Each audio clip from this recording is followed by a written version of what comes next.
Good evening. My name is Bishop Colette Matthews Carter, and I serve as the president of our local branch of the NAACP. The late South African president, revolutionary, nonviolence, anti-apartheid activist, and humanitarian Nelson Mandela once said that education is the great engine of personal development. It is through education that the daughter of a peasant can become a doctor, that the son of a mine worker can become the head of the mine, that a child of farm workers can become the president of a great nation. It is what we make out of what we have, not what we are given, that separates one person from another. Education is the most powerful weapon that you can use to change the world. And in the spirit of change and advocacy, I am delighted to welcome all of you this evening to the Syracuse Onondaga County NAACP General Membership Meeting and Community Education Forum hosted by the Education Committee. I'd like to give a special welcome to our guest panelists, moderator for the evening, and elected officials. I'd also like to welcome the NAACP New York State Conference Education Chair, Christine Waters. And I believe we may even have a visit by our own New York State Conference President, Ms. Hazel Dukes. If I've missed anyone, I certainly honor you in your respective positions. The NAACP has had a long history of advocacy as it relates to equity in education, supporting and uplifting Black and Brown children in their educational pursuits is of paramount concern. Tonight's event is just one example by which we hope to raise up the needs and concerns of our children. So again, welcome.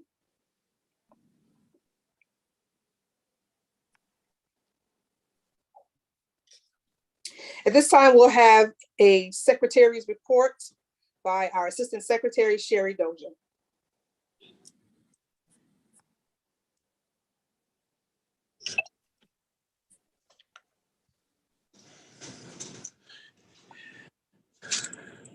I believe that you are muted. Reverend Jackson is on, so I'm going to let him take my place and give us our good words this evening. Very well. Let us pray. Everlasting God, we come now offering thanks for this chance to come together again. We pray for your blessings upon this meeting, for this time of learning, this time of engagement, and this time of growth. May your love and may your justice inspire us. May we be renewed through this time together so we might be able to carry on the mission and work of the Syracuse and Onondaga County NAACP. In your name we pray. Amen. Thank you so much, Reverend Jackson. We will now have our secretary's report by our Assistant Secretary, Sherry Dozier Owens. Hello, everyone, again. I just have some logistics I want to share with everyone. I want to encourage everyone that is listening. We'll be taking questions. We'll be taking questions through the chat. We'll also be taking questions if there are those of you listening on Facebook or YouTube by texting our phone number, our NAACP phone number of 315-439-4025, which I will enter in the chats both on Facebook and YouTube, as well as emailing any questions you have to SyracuseNAACPAXO.com, SyracuseNAACPGmail@gmail.com. So if you do that, we'll get them in there and we'll do our best to have all the questions answered. I hope everyone has a great evening. Thank you, Sherry. I believe our treasurer, Diane Dwyer, is here. Diane. Okay, yes, it's a report. Actually, it's a report for ending the month of December 31st, 2021. And our income for the month was $4,430. That is from regular membership. We were fortunate enough because we were on time paying our national dues last year that were forgiven. So we got our actually $3,700 back from national on that. Also, so that gives us a nice income for the month of December. Our expenses were $3,545, primarily for our facility rent, our general liability insurance, which is paid annually, was paid at the rate of $718 for the year. Then we have our telephone and our regular subscriptions. And I think the nice thing to report, in December, we also had, we spent $2,500 on $125 gift certificates at Wegmans for the giveaway for people for Christmas. So that basically is my report. With right now in the bank, we have $43,000 to $634.14, and we're doing very well. And hopefully we'll continue to do the same. Thank you so much, Diane. Before I go into just a few brief announcements, I did introduce our New York State Conference President, Hazel Dukes, and I do now see that she is officially on the line. And I don't want to be too much out of order, but I would like to just give her an opportunity to greet us. President Dukes.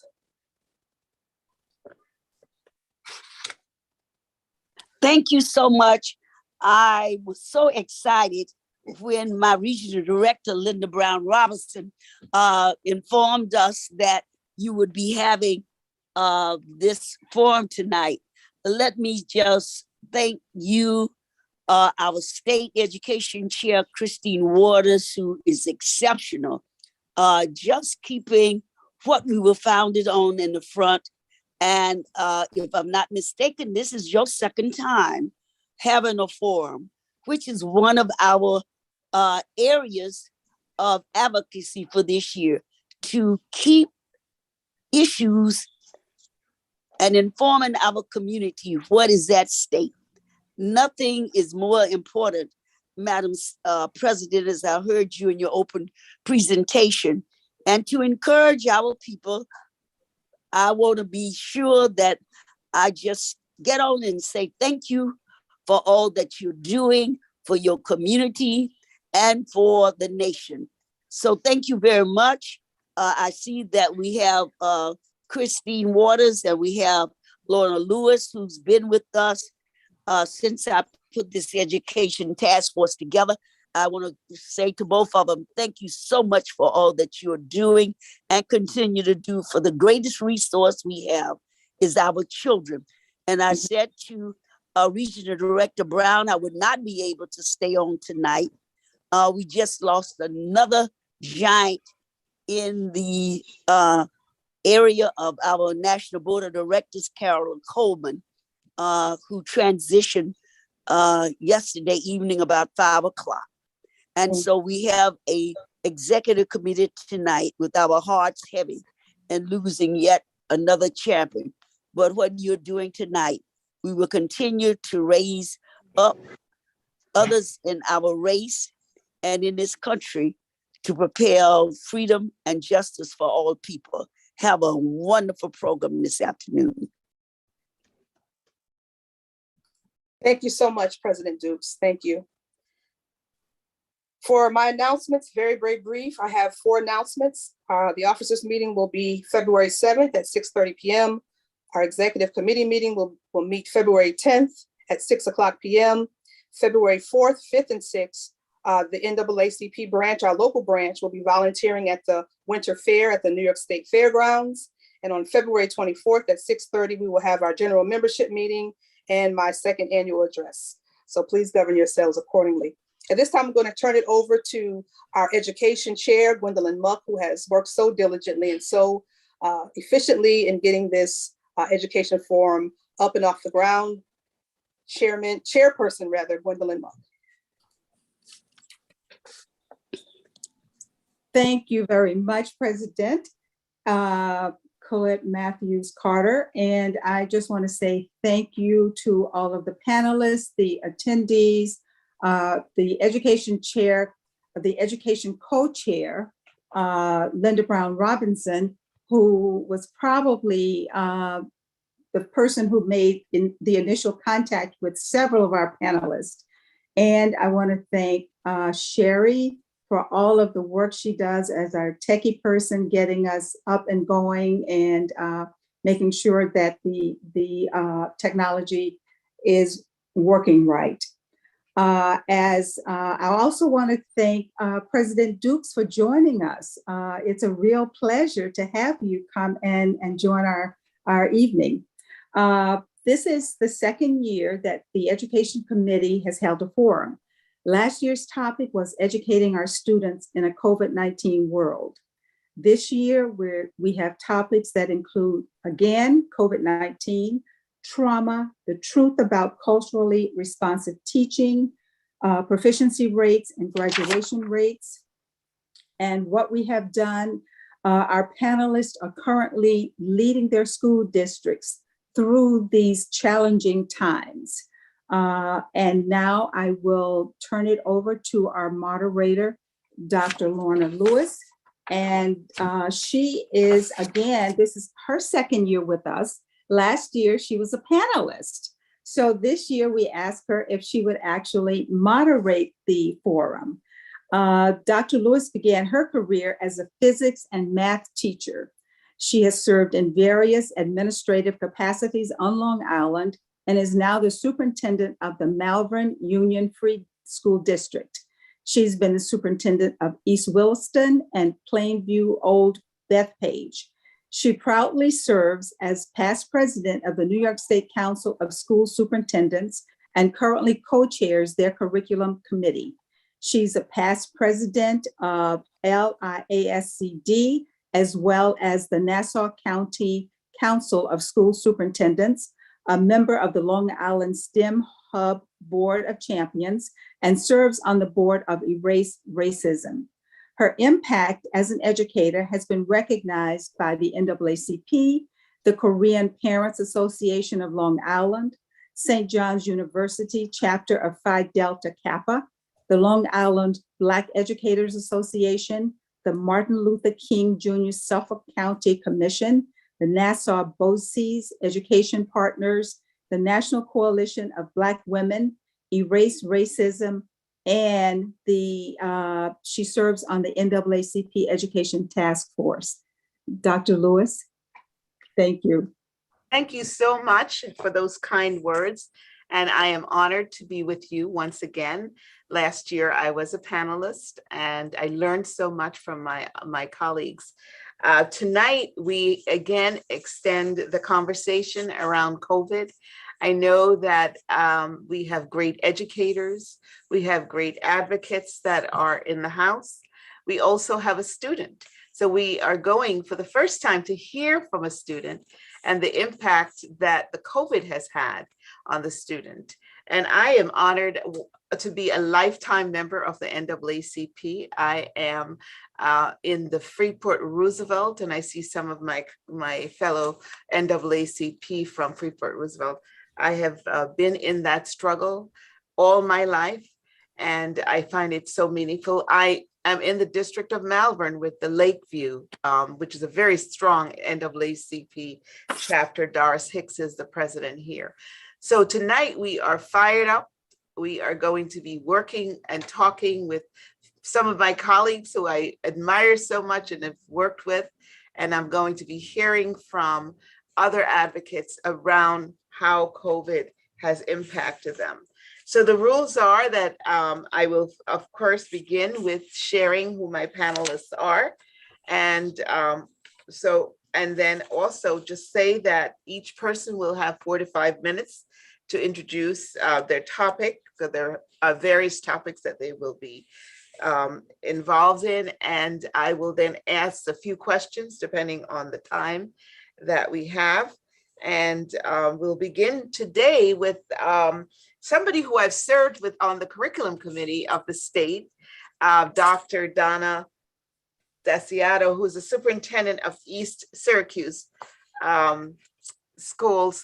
And Donna, she's a good friend, so I could say Donna, is the superintendent of the East Syracuse Mineral Central School District. And she is a leader in our organization, as she has just been named the State Superintendent of the Year. And I had the pleasure of being on the board to nominate her. She's a graduate of the Educational Leadership Program in the School of Ed in Syracuse University, and works closely with the School of Education faculty and students. She has stated that one of the greatest privileges she has as a superintendent is to influence the education and development of our youth. Now, more than ever, we need to rethink how we are preparing them for the challenges and the opportunities that lie ahead.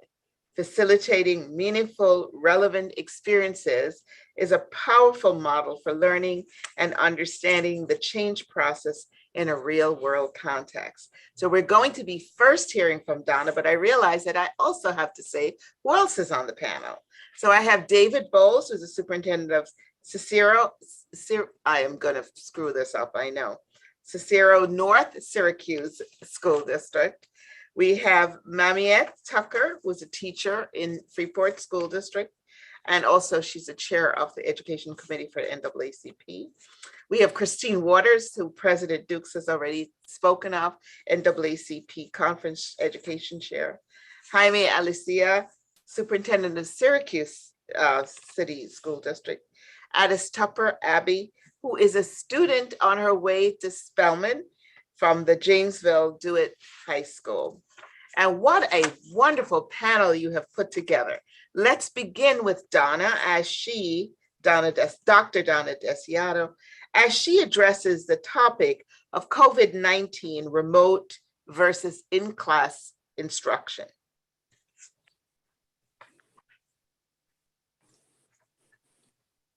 You're There we go. Okay, good, excellent. Good evening. Thank you, Lorna. For those who are here with us this evening, Dr. Lorna Lewis is really one of the people who inspires me continuously. So I'm so glad to see that she's facilitating this panel this evening. I want to thank the NAACP for inviting me to join this distinguished educational forum this evening. Greetings certainly to my distinguished colleagues and to all of those who are participating in this education forum this evening. The topic of COVID-19, which disappointingly is still with us, and after all of this time, it continues to be with us and may still be with us for some time.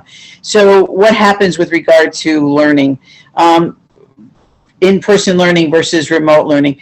I think all of us as superintendents would say that in March of 2020, when we had to actually move from an in-person learning model to a remote learning model, we certainly congratulate our administrators, our teachers, all of our instructional staff, our support staff, our non-instructional staff for the tremendous job they did in being able to transition to a remote learning model that we actually facilitated for multiple months. But we knew during those months, and we kept hoping that we would be able to return to in-person learning. What followed was a school year that actually invited 3 models of in-person learning, remote learning, and a hybrid model. And we learned through all of that still the greatest desired model was the in-person learning model. Why? Because teaching is truly about developing relationships, and it's also about being able to connect what we're learning to being able to apply that learning to solving problems. There is certainly a dimension of that we can do remotely, but it becomes far more challenging to do that remotely. We honor doing it remotely for those students who are really medically fragile and can only attend school in that way. But the shift to in-person learning and staying in person became the focus for the 2021-2022 school year. We have worked diligently across all districts to remain open and fully open for our students to attend in person. It does mean that we're constantly addressing the changing protocols, whether it be the masked environment, the social distancing, the hand washing, other areas in which we've had to do the HEPA filters or high degrees of filtering the air so that we can actually have our students in person on a daily basis. What have we seen from that? We've seen that students want to be in person. Our teachers and our staff want to return to that in-person model. And yet it still has its challenges because we do have a masked environment right now. And one of the things that we know that is also beneficial is when our students can see the expression of the teacher and this teacher can see the facial expressions of the students. So despite the fact that it's challenging, in person is actually the delivery model that we desire to have. We've experienced the fact that at times the virus becomes increasingly transmitted, and during those times, our greatest challenge really becomes having sufficient numbers of both staff and bus drivers in order to maintain our in-person learning model. That's been a challenge throughout this school year, and yet we still have managed to keep it as a priority to keep our students in school on a daily basis. Fortunately, in recent weeks, we've seen the virus begin to again come to a level that it was pre-holiday time, and we're again returning to more typical types of absenteeism due to whether it's COVID or other related types of illnesses. I think that where we still become challenged is we still have to maintain a social distancing, and even that becomes a challenge in the sense that students really want to be together and they want to also be in proximity to their teacher. We have to maintain a 6-foot distancing of adults to students. And yet again, in-person learning model is still our highest priority. I do want to say, though, that we are in a digital world. So using those tools for when students cannot be with us in person, when they are for some reason, if we do need to shift to a remote type of learning model, we need to be equipped to be able to do that as school districts. We have to be equipped and be able to transition when that time comes so that we are able to provide ongoing learning each day throughout each week and to be able to meet the needs of our students. And certainly we can answer any questions that we have. I know that probably one of the things that's on many people's minds is what's going to happen with this most recent court decision. And that decision was made by a judge to question the process. If we read carefully, the judge didn't necessarily question whether or not we should have a masked environment during this particular level of transmission. The judge questioned the process. We respect the courts and the decisions they have to make. It's our understanding from the Attorney General's office that this case will be heard in the upcoming weeks. What I think we really want those who are listening in tonight to understand is that anyone who actually has children, who works with children, either certainly in their homes or certainly if you are an educator in our school systems, know that children thrive when we have predictable environments. It's why we want predictability to the greatest extent that we can have it. So we must work hard as adults to ask that whether it's our judges, our courts, our leaders that are making decisions outside of our school systems that impact our school systems, that they make it in a way that allows us to have the transition time that we need to build the systems that we need and the communication that we need with our stakeholders, with our students, with our parents, with our staff, so that we can ensure that systems are in place for a safe, healthy environment where students can thrive at school or in their remote settings if necessary. But that predictability is really essential for all of us. I'll turn it back over to you, Lorna. Thank you so much. I was about to ask you about the mask, but I see that you covered that topic. So I'm going to move on to the next person. And I want to thank you, Dr. Desiato, for covering that topic so well. It is a struggle for all of us in the field, and particularly this week when we had some head turning when the judgment was made. So now I'm going to move on to our second and third panelists, and I'm told that the combined time is 5 minutes. So Gwendolyn, when you said this is really a challenge. So I'm going to quickly introduce Daniel Bowles, who is the superintendent of Cicero North. You will correct me, I'm sure. Began his duties as superintendent of the district in July 2019. He has dedicated more than 20 years of his educational career to North Syracuse students, starting in the district as a counselor in 1997 and staying through 1999. His educational experience includes certification of advanced studies in educational administration from SUNY Cortland, a master's degree in educational counselors, a bachelor's degree in sociology from St. Lawrence University. Mr. Bowles now holds the New York State certification as a school district administrator and a school counselor. And Mamiette, are you both going to speak together, or are we going to be in sequence? No, it's separate. It's separate. Okay, so let me introduce Mamiette, and you will both flow into each other. So Mamiette is from my home district. She is a chair of educational committee, home in many ways because she's an alumni of my district. She teaches emotionally and developmentally challenged elementary students in Freeport School District. In 2014, she founded MRT Empowerment Incorporated, a coaching firm that helps people get a jump start on reclaiming the essential emotional part of their lives, reigniting their passion and purpose. Ms. Tucker is driven by the work that she does with underserved youth and young adults. Her nonprofit organization, In Search of Me, offers a variety of support services for high-risk, underserved individuals. This program serves as a pathway for millennials to enhance their lives through practical coaching, intern opportunities, and life skills practicum. These two speakers will be speaking on the focusing on the trauma that has been brought on by this COVID environment and the experience that leaves students feeling unsafe and helpless. And Mamiette is going to particularly address what experiences leave students unsafe and helpless. So they're both going to address it in record time. So thank you so much.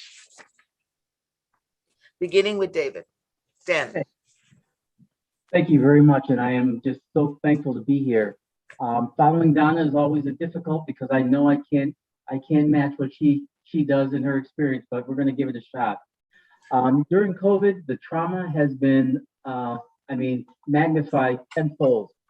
It's estimated that about at least half to 2/3 of our children have experienced trauma during this time. And trauma is defined as how we respond to negative events and how we cope with those events.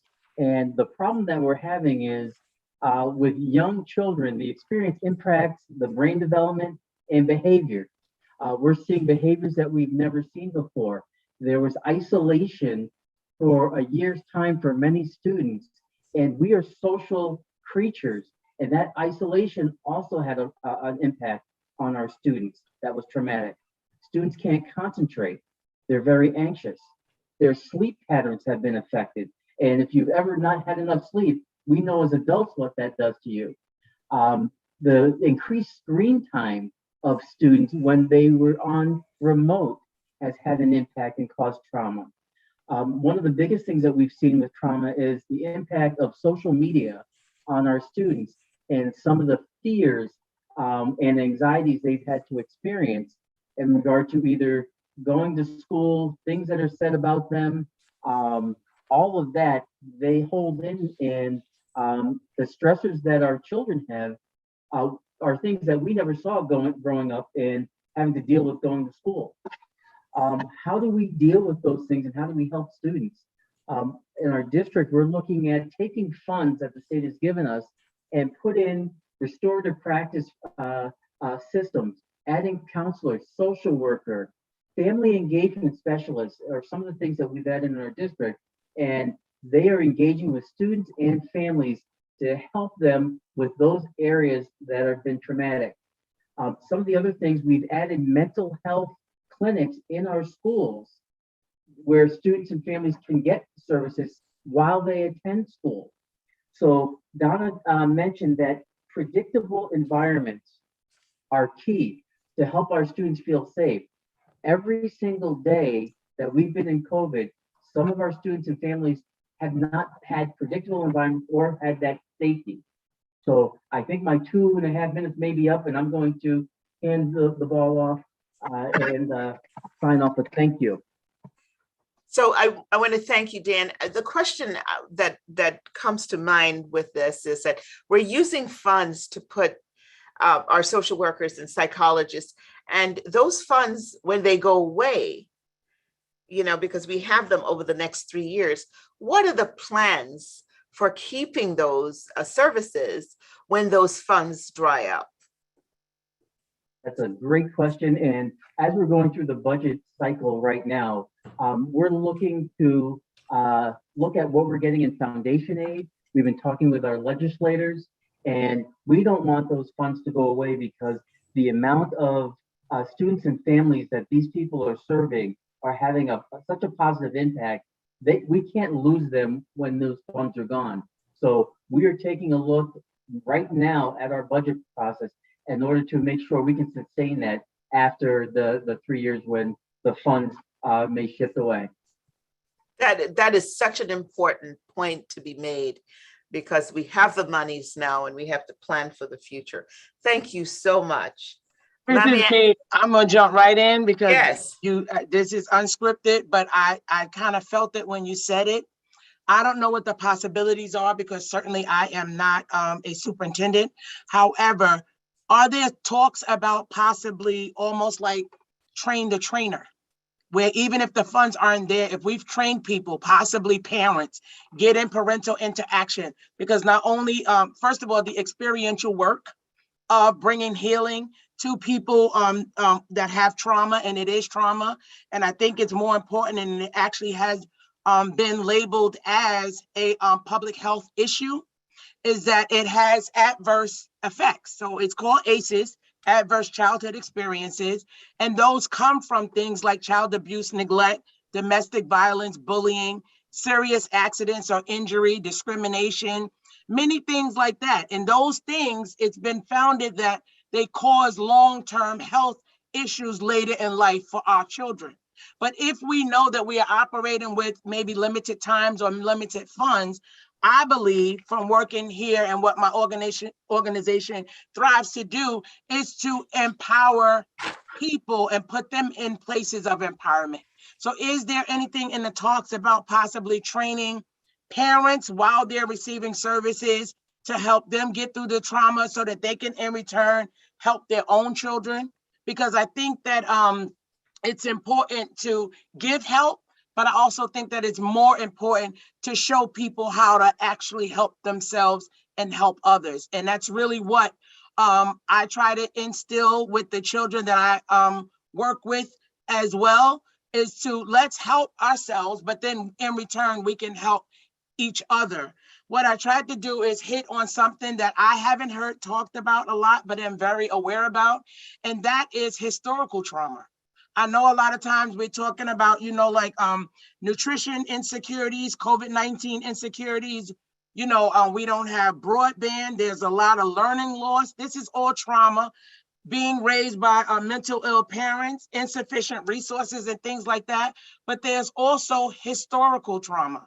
All right. And so it's compounded now. So what is historical trauma? It's multi-generational trauma that's experienced by specific cultures or racial or ethnic groups over time because they've been labeled as the oppressed. So there's some examples are, slavery. There's ramifications that's coming down and things that are affecting self-esteem and things like that. So these were already problems sitting on top of our students. The Holocaust, forced migration, violent colonizations of Native Americans. But then there's underaddressed grief, behavior needs, disruption in parenting.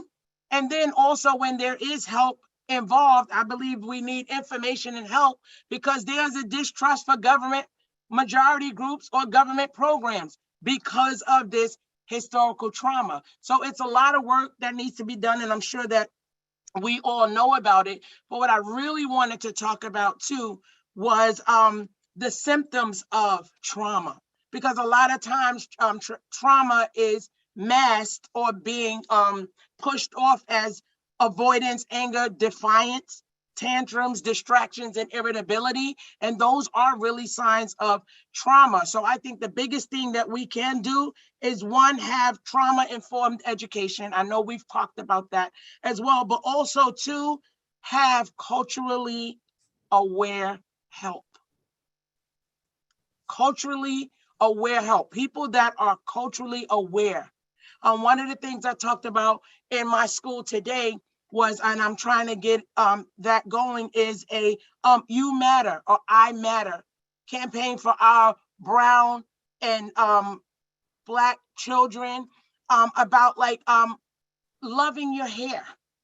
You know, it's important. The experiential work of, yes, my hair is different. There's more care, but having them get to love the differences and what's unique about you and things like that, to just bring an awareness. I'm into the experiential work of this, where I know that we can lecture all day long, but if we put them in the experience of understanding that I am unique because, and have them come up with their own ways of being, that's learning that they'll never lose. So I'm really into helping people, but I'm more into helping them help themselves, so that we don't become learned helpless people that have learned helplessness, but look to learn for ourselves and empower others to help themselves as well.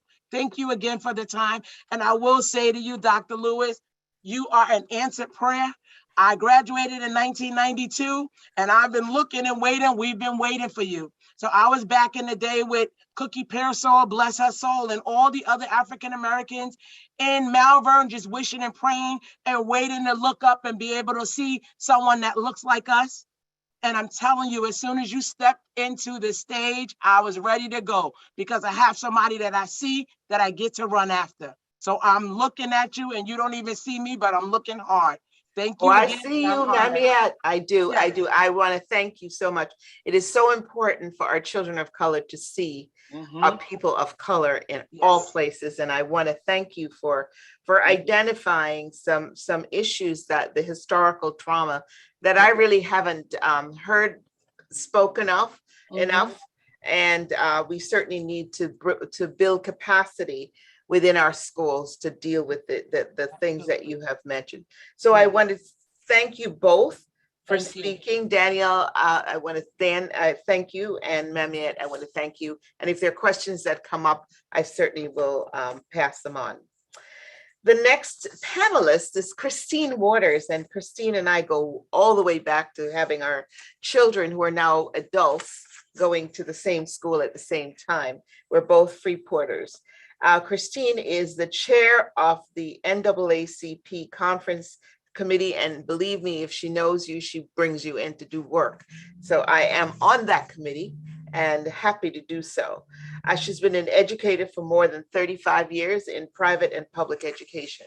She holds a BA in elementary education from Brooklyn College and a New York State education certification in birth, pre-K, K through 6th grade, a license in health conservation for special needs students, an MA in liberal studies with a concentration in labor and civil rights from SUNY Stony Brook University, and a master's of science in educational administration for the College of New Rochelle.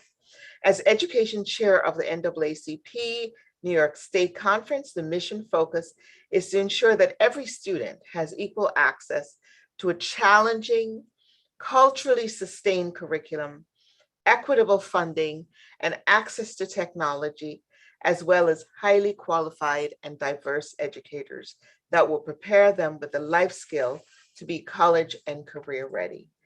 And Christine is going to address the truth about culturally responsive teaching. Interestingly, CRT.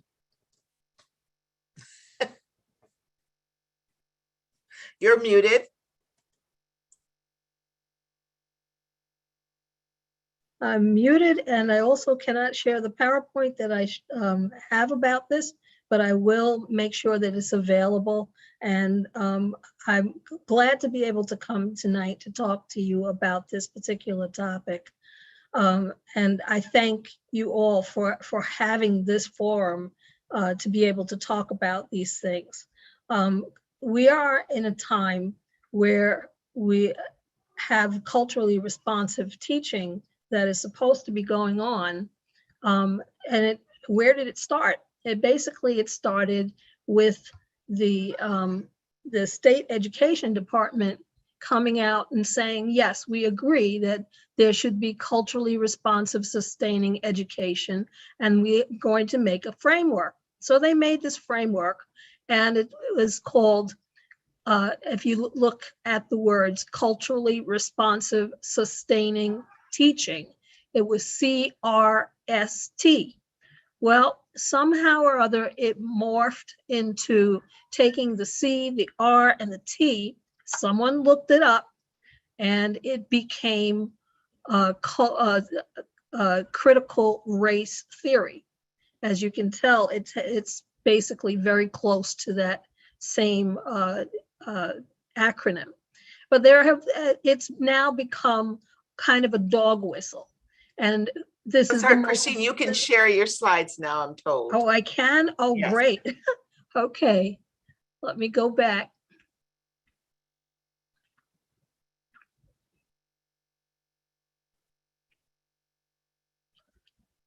Can you see that? Yes, we can. Please proceed. Okay. I'm going to skip over this first part, but again, it came with the C, the R, the S, and the T.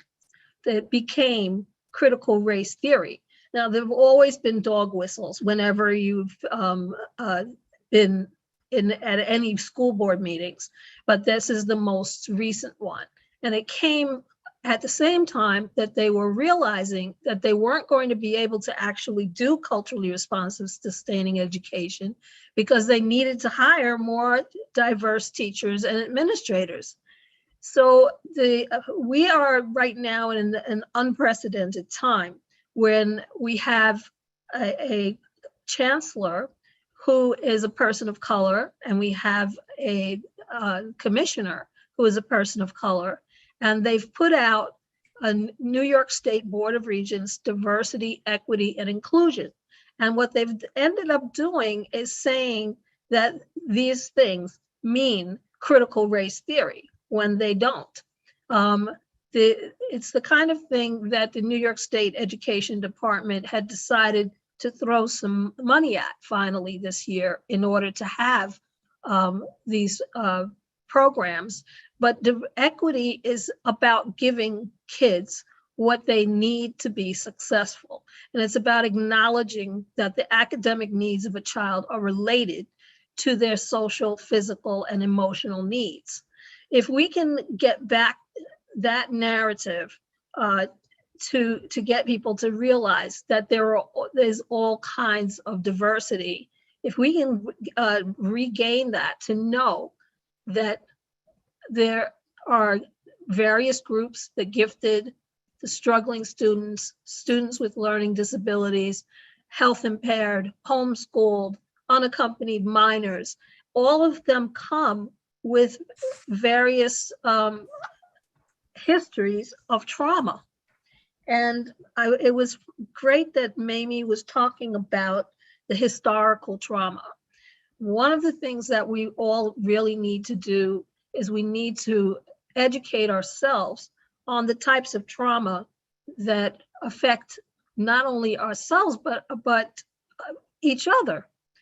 We need to read, and we need to reflect, and we need to remember.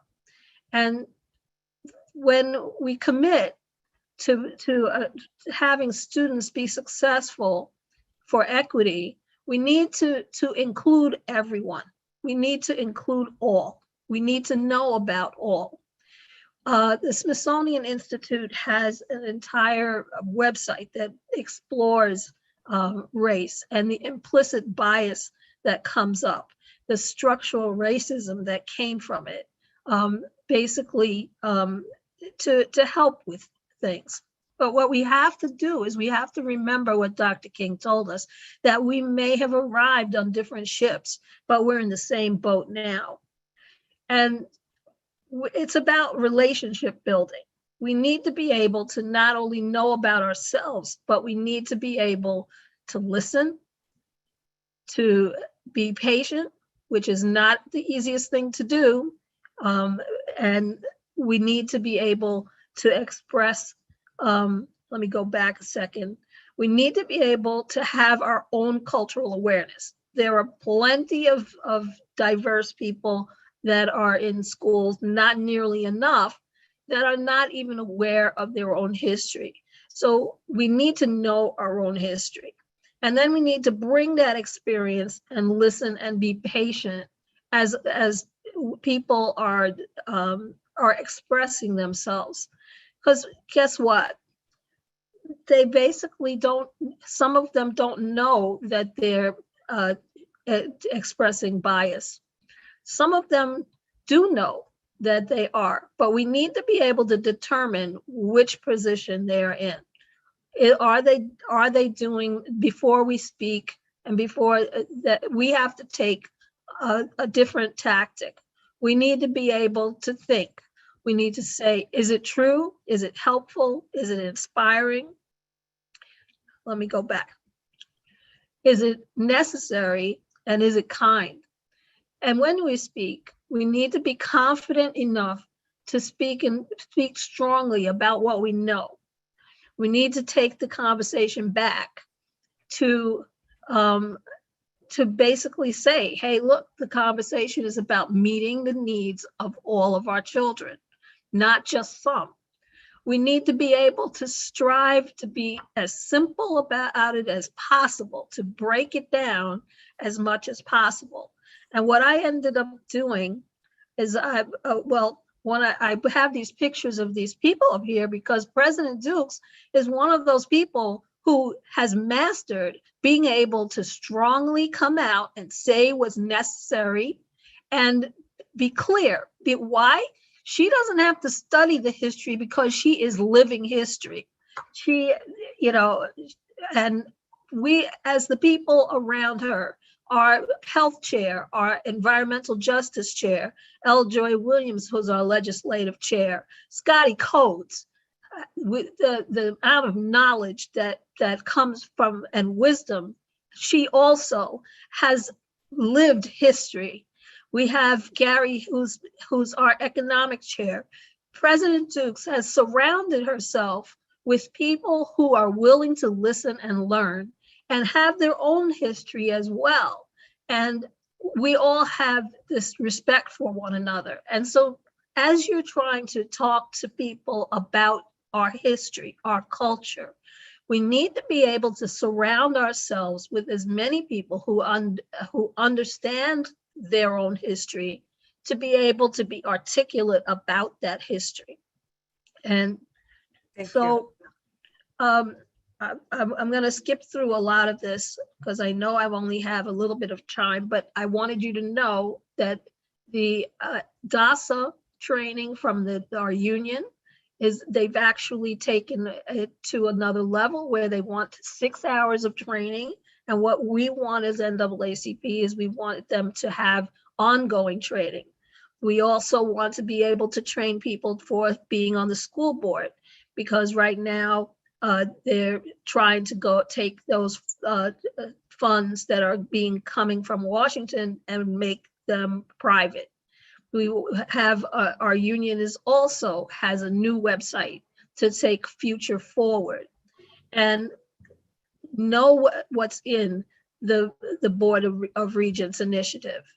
Know that there's a Dignity Act. And when Mamie was talking about her hair, we need to be able to love ourselves and know that there is a Crown Act that is supposed to help us in making sure that we're focusing on the communication and the restorative practices.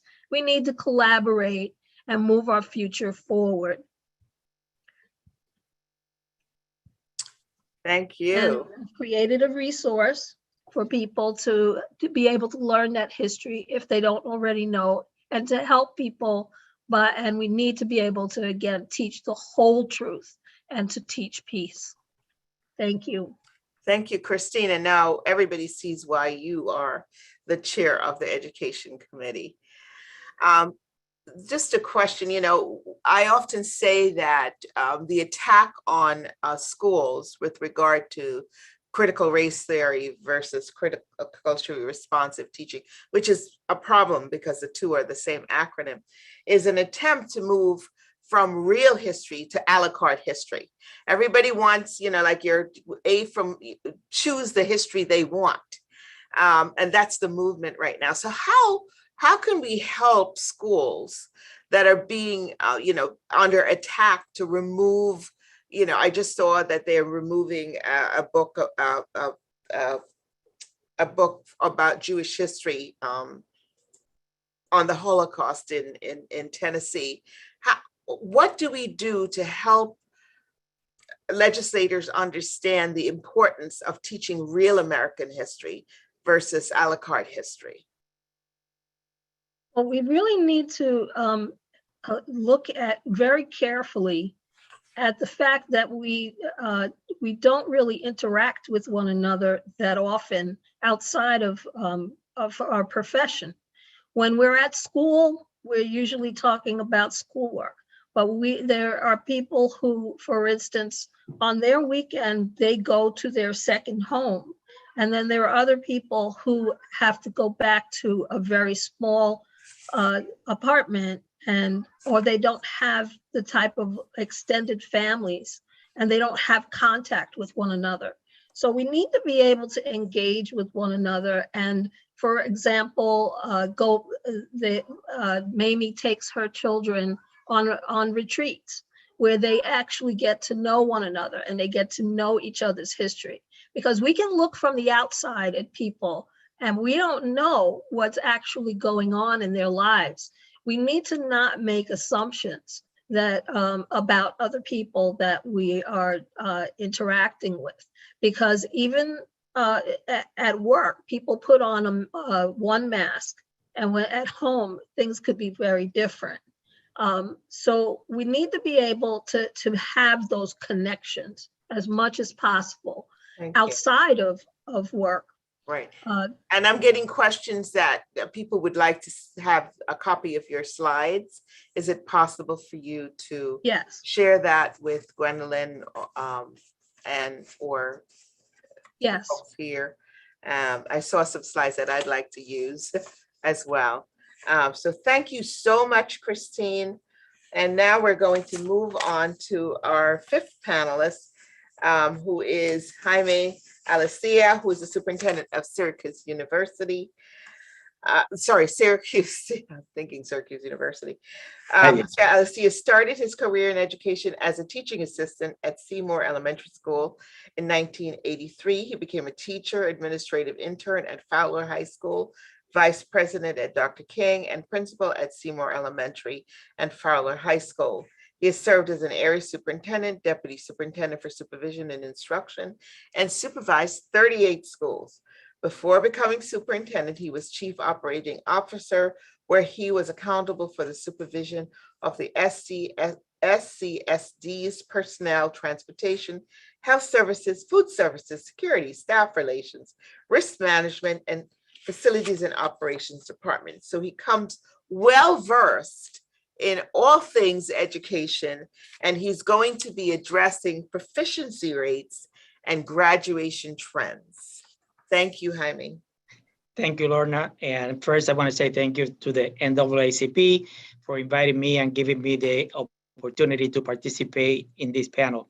The other participants opened the door, opened the gate for me, and I want to say first, thank you, Christine. You make me feel home, because I was reading that Spanish at the bottom, something that I've never seen before. And people are testing me, well, is it you? I said, no, it's not me. So I want to talk to you about that too, because it's the opportunity, for us to share information and to communicate that information, not only in the English language, but we can do it in other languages. Knowing that in Syracuse, I have 20,000 students, and that 72% of my kids are students of colors, and that they speak 72 different languages. This is an opportunity to share information with all the stakeholders and make them feel comfortable. So thank you for that. That was great. So I need to know how you're doing it, because my topic is proficiency. And we know that for proficiency, we're talking about learning the skills, having the experience to move to the next level, learning those skills from pre-K to kindergarten, from kindergarten to first grade, and to move forward until we get to the graduation at the high school level. Yes, So there is a feature on the PowerPoint presentation itself that translates it into whatever language you need it to be in. And I will just contact me. I'll show you how I was able to do that. I had to research it myself. But thank you. I'll be contacting you because it's better than Google Translator. So it is great. It was great. So when we look at our students, what they have gone through this pandemic, when we look at, what Donna talked about at the beginning about the COVID, the different system that we have in place to educate our kids, whether they were in person, whether they were remote, whether they were hybrid, we know that our kids were missing instruction every single day. Why? Because, yeah, it is good to have the technology. And for the kids in the Syracuse City School District, some of them were disadvantaged. And I won't say some of them, most of them, because we had to provide almost 13,000 computers for our kids to be able to connect and to get involved in instruction every day. So when we talk about proficiency, is working with the students, providing them with the skills that they need to be successful in school. During this pandemic, we know when they came back in September, we did an assessment about the learning loss. Where were our students for ELA, for math? Then talk about trauma. There were some other things that affected. We know that every single kid in New York has been affected by the pandemic. We know that they have lost family members. We know that the situation at home, because parents were not working, or because the parents have to go to work and they didn't have the person there to work with them to provide that academic extra support that they needed, we needed to do something extra to support our kids. We were in a pandemic. So one of the terms that we took from the hospital is the ER. We know that the ER is the emergency room for when someone is sick. So we open ER in all our elementary schools. And I didn't mean ER as an emergency room, but it was an early reading intervention room. We wanted to get our kids early. We wanted to know where they were and to provide that support that they needed to be successful. We did also this year the same thing for math, because the kids were having difficulties focusing on math, so the achievement was not there. So we needed to work together to provide that support that they were going to need in order to continue. I don't want to call it remediation because our kids are talented. Every kid is talented. So we need to provide that enrichment, that extra support that they're going to need to be successful. We need to provide a social emotional. They cannot come back and ask them to sit in a classroom for 6 hours a day with a mask on without providing that social emotional support that they're going to need. So we are working together to make sure that they get that extra support to be successful in school. So if we can build on those skills, if they can get the knowledge, if they can demonstrate the mastery, then we can move to the next level. And that's what we have done also with our students at the high school level. We know that a lot of our students at the high school level, they were being parents because the parents had to go to work.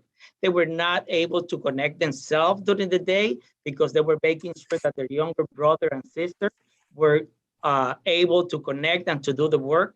So we work with our teachers to make sure that there was the flexibility that our kids were going to need to be successful. We saw an increasing graduation rate. We saw something that probably no one wants to take into consideration is that more kids are graduating from high school, and some of them didn't have to take those Regents exams. So it's something that we need to look into it so we can continue to provide the support, that social emotional, that academic support that our kids are going to need in the future. Our kids have been able to use more technology. Our kids have been able to articulate their needs. Our kids have demonstrated some behaviors that we need to take into consideration. And as a community, provide that academic, social, emotional support so they can be successful in our schools in our communities and in life, because we will depend on our kids. Thank you, Jaime. I love that you so much included the social emotional support, because that is really something that we are missing in all of this as we focus on the academics. You know, the trauma that Mamiette spoke about and Dan, all of that is something that we have to put back into the center of what we're doing. I wonder, without the Regents exams, whether you have a way of assessing that the students are ready for the next journey. How did you assess that now that you don't have that external exam? How did you assess if they were ready academically for the next journey as they graduate? One of the things that we did, we monitor very careful their attendance. We work with our kids. We gave them the opportunity to make up the work that they were missing. Our teachers were able to do the assessment weekly, monthly, and after each marking period. So we knew that they were demonstrating the skills that they needed. I don't want to say that the kid that graduated 2 years ago, they didn't take the Regents, because those kids, most of them already had passed the Regents exam. They had met all that criteria for graduation. And the other kids will have the opportunities, hopefully in the future, to take the Regents exam. But we were providing the support, we were doing the assessment, they were doing project, hands-on activities that they were demonstrating to us that they had the skills needed to get the passing grade and to meet the requirements. Thank you. And it's so important that the public understands that even though we don't have those external exams, that internally, all districts are putting in place assessments to be sure that the kids are learning and that learning is continuing in a supportive environment. So thank you so much. And Lorna, and that they are completing the minimum numbers of credit, that they are graduating with 22, 23. I had kids graduating with 28 credits from high school. Very good. And talking about someone who's graduating with honors and somebody who I wish she were down here in Malvern so I could claim her, but no, she's up in Syracuse, so I have to give her up. And so the best thing we could have done is to end on the note of the student, because this is why we're here.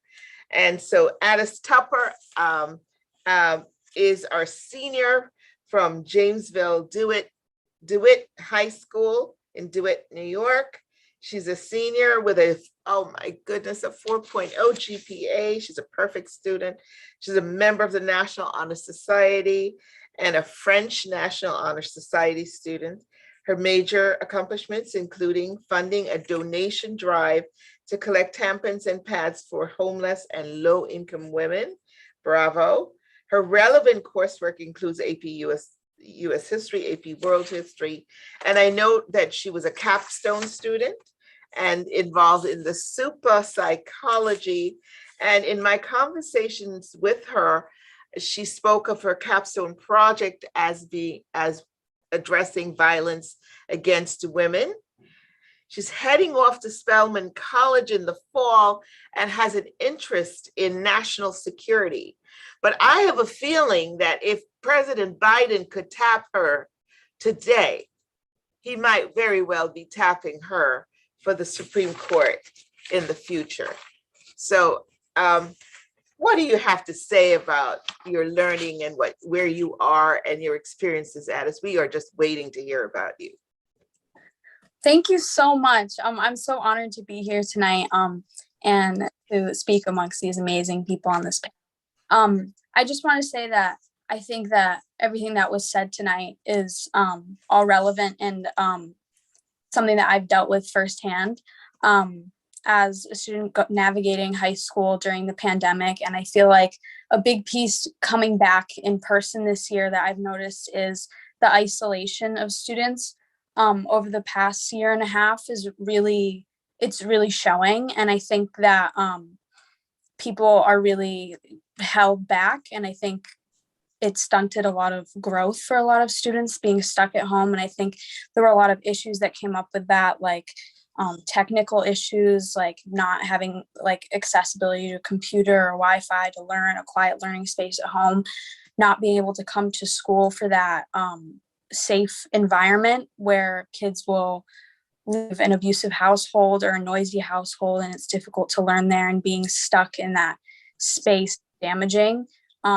And I think coming back this year was a large adjustment for many, including myself. And I think that in the coming years, it's very important for schools to be cognizant of that and to create comprehensive mental health support for these students, and to make sure that their needs are being met, and that these students are being cared for in such a difficult time, because going from online school, lower expectations, like no Regents exams, things like that, things being canceled left and right. I think coming back to school in person 100% is a lot for students to handle. And I think it's a large adjustment. And I think that teachers and staff need to be mindful of that and work with them and make sure that there's fleshed out comprehensive mental health plans for these students, and make sure that there's support from guidance and faculty to make sure that these students are staying up to date with what needs to be done to graduate. And yeah, thank you. So since we have you here, and by the way, you're welcome to put your questions in the chat since we don't have too many queued up, but I just love, my joy is talking to students. So I am in my element. So what did you miss most when school was not in session? Physically, what did you miss most? I really miss the connection I had with my teachers, and just feeling like I was a part of something bigger. Like I'm in chorus right now, and it's something that I really enjoy. And I feel like I was like sending in little video clips of me singing and putting them all together in like a video to send out to everyone. It was very strange. And I feel like I didn't have that community aspect. Like clubs were all just canceled, no activities. Like I feel like that community piece was something that I was really missing and I really valued. And it was hard to navigate that and do Zoom calls and try and stay connected with everyone. I feel like it was very easy to just shut yourself in and to cut off a lot of people. And I think that was very damaging. I think that trying to keep students engaged was very difficult. And I think going in person, that's something that I really value now. And I feel like I didn't see as much before everything shut down. I didn't see how valuable that was. And now I don't take it for granted. And every second I try and value and spend with my friends and my teachers and making sure that I'm getting the help that I need, whether academically or, emotionally from my guidance counselors and my teachers and faculty. So if you were going back to March of 2020, what advice would you give us, the administrators who are staring at you right now? What would you say that we got right? And what did you think that we should have looked at more carefully? That's a very good question. I'd say that going into online learning, everything was very chaotic, and I feel like there wasn't a plan that I felt like all of my teachers were following. I felt like all of my teachers were doing completely different things, and I feel like there was a lack of structure to a lot of what was going on, and I understand the circumstances of that. But even in my junior year, I felt like there was different expectations for different teachers, and I feel like I would have liked a little more stability with that. And also I feel like there was a little more free reign, which allowed students to slack off and not do their work. And I feel like some of my classes didn't have any tests or quizzes at all, and some of them did, and we were expected to do them online, or we would just do them at home. I feel like everything was very all over the place, and I feel like streamlined communication and understanding of what school is going to look like and the expectations for students while remote would have been more helpful. Other than that, though, I think teachers did the best they could with what they had. And also, I think the technology aspect of that and going online was a really big adjustment for a lot of my teachers that hadn't had any experience with it before. So that was a big learning curve for everybody, which has improved. I think more training with technology and Google Classroom and different things like that would be very, very helpful. So yeah. Great, thank you. And so how prepared do you think you are or feel? How confident do you feel about stepping into Spelman next year? I feel very confident with the way that JD has helped me grow into who I am today to go on to Spelman and do great things. And I feel like even with setbacks of online learning, that helped me to gain more independence and also hold myself accountable for my work and what I want to do, and give me time to reflect on what I find like valuable and what I want to do with my time. Because I had so much time to just sit around and think, I wanted to make sure that I was doing something valuable and helping others. And I think that JD really uplifted me with that, and starting my donation project my junior year was a great outlet for me. And I think I'm so grateful that I was given that opportunity and the help from faculty to set that up. And I think I was just prepared to speak my truth and advocate for myself and others from what I want and what others need. And I think going to Spelman, that will be very valuable for me. Navigating a new community, a new space I've never been in before, meeting new women and trying to navigate that. I think JD has helped me tremendously. So yeah. Well, thank you so much, Abby. I am inspired by you. I wish you all the best as you enter Spelman. I want to hear more about what you're doing. Thank you. Thank you. It's been a real pleasure. And, you know, as I reflect on what the topic that Christine brought up, I wondered if I could hit Dan, since he didn't have as much time as the rest of the other superintendents and as a fellow superintendent. I wondered, Dan, you know, with the CRT, and I mean CRT as in critical race theory, why do you think that this is surfaced now? And how do we help teachers who are struggling in the classroom to teach real history? How do we support those teachers? One of the things that we have to do is we have to educate them as much as possible, because some of our teachers don't have the background, don't have the knowledge, because the history that they were taught in school or that they know doesn't have the full complement. Right now, we have to do as much as possible to educate our parents and educate our educators so that they can help our students navigate the world after they leave us.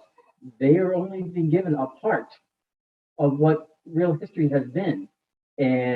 But many of our teachers, as Jaime was talking about, trying to grow our own and keep our students here. But when we have teachers that don't look like our students that we're teaching and are not able to give them that experience and give them that knowledge, and we have to ensure that they get that background so that they can then move forward with our students and help them. Because until we do that, we're going to still struggle. We have to make sure that the curriculum is looked at and that we give them that background so they can support our students as they move forward. Well, thank you so much, Dan. I wanted to get back to you because I felt like your time was short and I knew that you had more to share with us. So we've come through COVID. We're hoping to see the end of COVID. But for what lessons have we learned? Is there anybody on the panel who wants to jump in and say, we've had 3 school years of COVID, 3 school years. Our students who are seniors have had 3 years impacted COVID. So what lessons have we learned that will take us to the next year? Donna, how about you? Any lessons that you've learned that you want to impart? I think that at us tonight really focused on the lessons that we've learned. The connectivity that students really need is really what we need to be mindful of. That connectivity with each other, the connectivity with the teacher, and that's really happens with in-person learning. I think she also focused on the fact that we must be addressing the whole child. So we must make sure that all of our systems are developed so that a student has the support systems, both in the academic realm and in the social emotional realm, throughout their day in school and their day beyond school. And then we need to equip them so that they are prepared both in authentic learning, application of learning, and in digital world learning, so that they can go on to be both successful in school and beyond school. I think the other lessons that we've learned is that we are a profession that must continuously focus on our learning to be better prepared to meet the needs of each and every student that we are serving. Thank you, Donna. And I'm going to ask the education chair for the NAACP. She will be my last person to any lessons that you have learned that from around the field that you would like to share with us going forward. Christine? Yes. Well, one of the things that I have learned is that people have really the same kinds of needs, and that we've been given a gift of time. During that time, those years, in the first year, people had to be still, and they had to listen, and they had to really reflect on what was actually going on. They rediscovered their family and how important family is during that time. And it just so happened at the same time that that was going on, we had we found out that there were things that we had been taking for granted, things that were normal. We had to get used to a new normal, and we're still adjusting to that new normal. However, the same summer, we had the Summer of Rage, where we watched a person be murdered on live TV. And during that time, I witnessed so much in terms of the animosity that I said, we've got to find a way to show people what we're talking about. And at the time, most people were tuned into Tiger King and videos, and people really started with Netflix. And so I found a way to put together videos and resources because a lot more people started reading. They started really spending time doing things that we all did probably when we were growing up, playing games, and just basically realizing that we needed to put certain things in perspective and rearrange our priorities. And so I put it in, I'm putting it.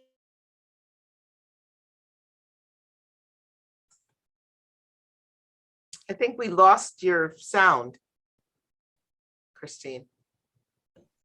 I'm putting it in the chat, but it's a resource that I created that is full of of things that that you can use in order to reflect on various cultures.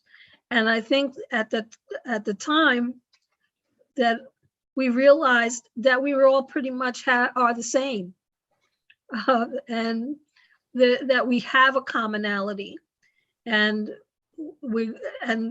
since then we've had directives come from the state education department, but we need to find a way to get it off the paper that it's written on and get it really into our practice.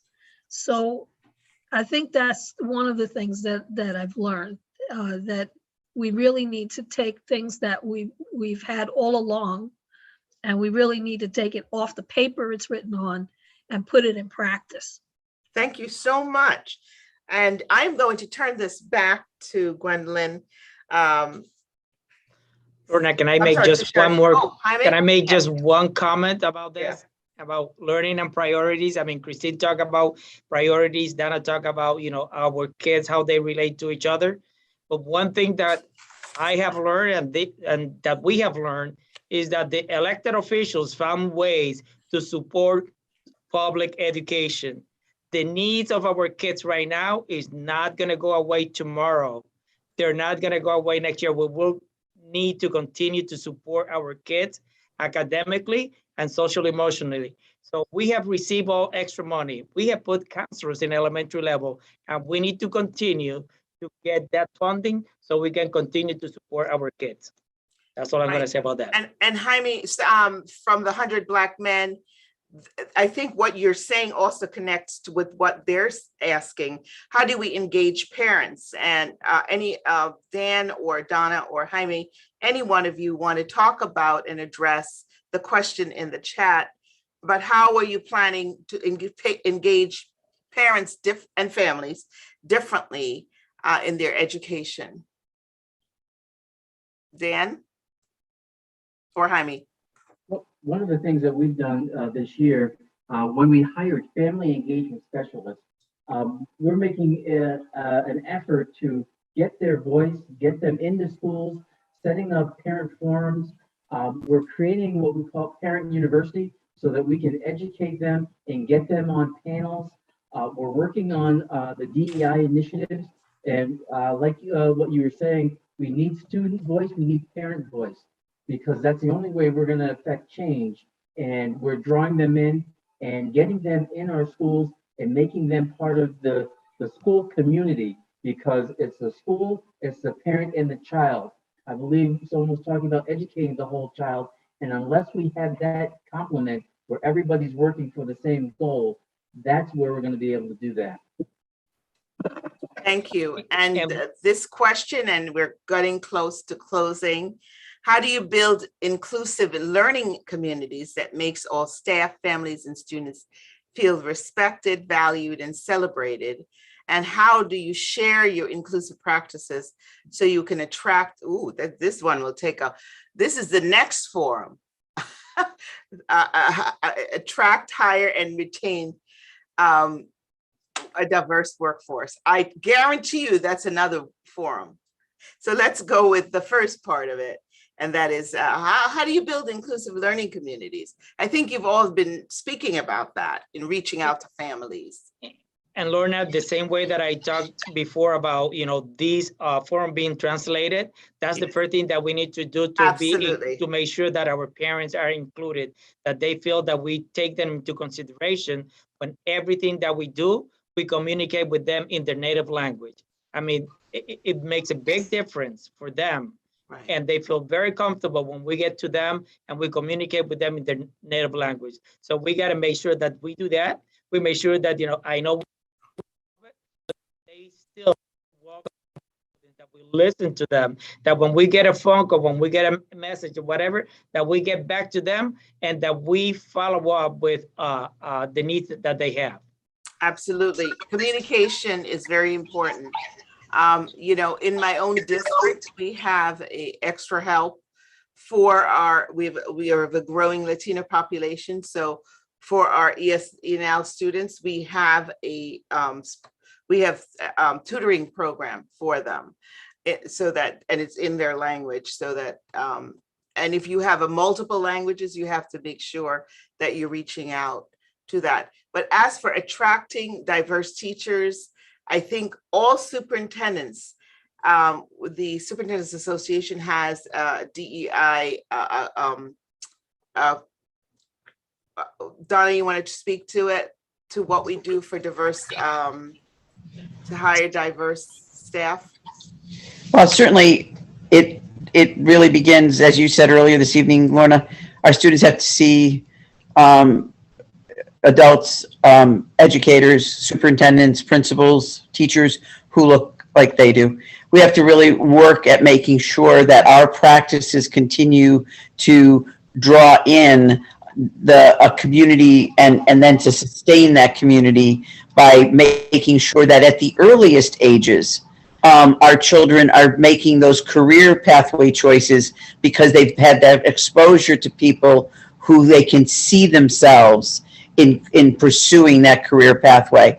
We have to make sure that, as Jaime just said, that we are listening to our community, whether it is to that with regard to culturally responsive teaching, recognizing the various aspects of our children and the cultures, the race, the religions that they come from in their homes, and making sure that we have a two-way communication process.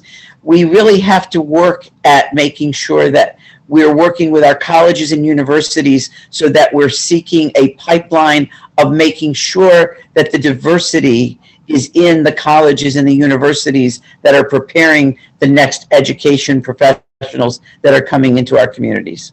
Thank you. So I'm turning it over to Gwendolyn. We have a hard stop. We have to end this. I want to thank you for the privilege of being in this forum again this year. And Gwendolyn, you are going to take it over from now.